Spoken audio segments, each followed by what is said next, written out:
in this video, I'm going to be sewing my fanny pack front to my fanny pack back. And when I sew, I'm going to be looking at the wrong side of my front piece because there's a lot more stuff going on. You can see like lots of pieces meeting versus the back is very simple. So I'm more worried about messing up on something on the front than the back. So I'm going to be looking at this side as I sew. I'm going to be sewing with 1/4 inch seam allowance, and I want to make sure that my stitch length is back to normal. So if you haven't already reset it, you can always just turn your machine off and then on again, and it will be right where you want it. And let's go ahead and sew this. Before I sew it, I want to press this button so that every time I let off my foot pedal, my needle will be end in the down position. And then I'm going to pull my threads back behind. I'm going to line up my fabric so that the edge of my presser foot lines up with the edge of my fabric, because that's 1/4 inch seam allowance. And I'll go ahead and get started. This is going to be quite a bit of sewing here, so we'll go through it together, but we're just sewing all the way around. If it's easier for you to do just the sides separate and then the top and bottom separate instead of one long seam, you're welcome to do that as well. So I'm going to go forward 3 stitches and backward 3 stitches.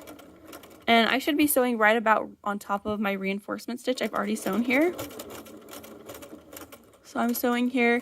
The cool thing about 1/4 inch seam allowance is whenever I get close to, let me zoom in just a little bit more, this bar right here between my 2 toes, the empty space between the 2 toes, that means that I'm 1/4 inch away from that position. So this place right here is 1/4 from where my needle is. So if I want to keep 1/4 inch seam allowance when I pivot, then I just wait till my fabric is right there, and then I can use, my needle's already down, so I just lift up my presser foot and I can pivot, and I have an exact 1/4 inch seam allowance. So we'll see that again in just a second if that was confusing to you. Just keep watching, we'll see it again. But I'm going to keep sewing that 1/4 inch seam allowance, and we'll practice pivoting again in just a second. I'm going to keep my seam allowance here going towards the side panel like it is. And corners can be tricky, especially where we have like 3 pieces meeting in one place. So you can see one is peeking out a little bit. I'm going to go with the shortest piece, and I'll keep my 1/4 inch seam allowance there so that I don't end up with a hole.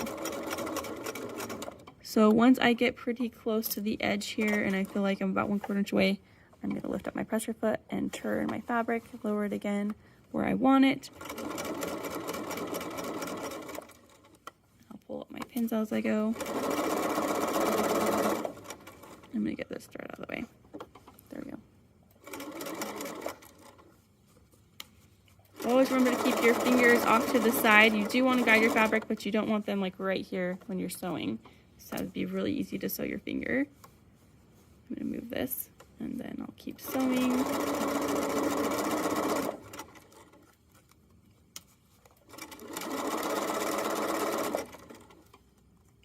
Now I'm getting to my other bottom corner, and these corners again can be really tricky, so just make sure you're keeping an eye out. This piece right here is not what I'm lining up with. I'm lining up with the shortest piece so that I don't end up with a hole. But hopefully they're pretty well lined up, and then I'm going to try and avoid any tucks here as well. So just to make sure everything's laying flat. If anything's not laying flat, you can always add in an extra pin or lift up your presser foot and adjust things. Okay.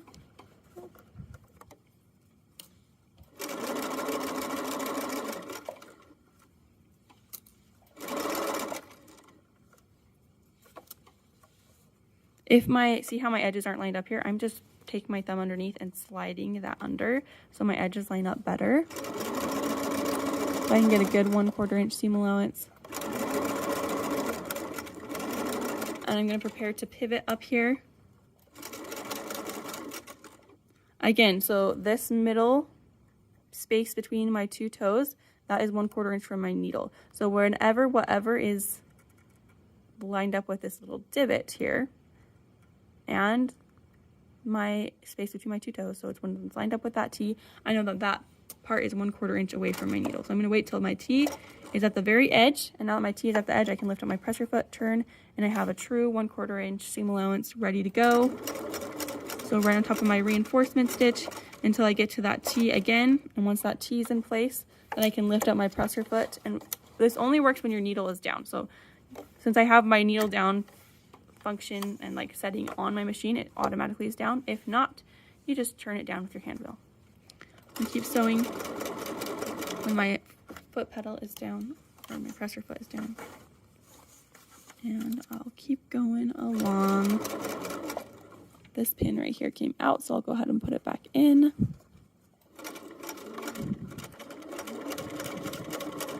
Since I pinned perpendicular to the edge of my fabric, it makes it so I can pull out my pins whether I'm on this side or on this side of my fabric, so that's really nice.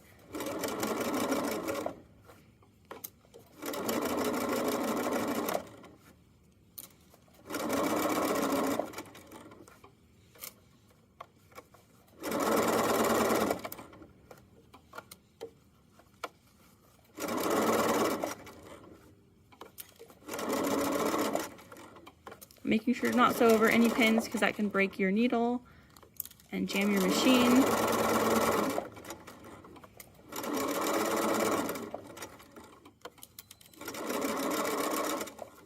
When I get close to the zipper, I'm going to be careful so I don't accidentally sew my zipper somewhere I don't want to sew. So I'll just be really careful as I go past the zipper here.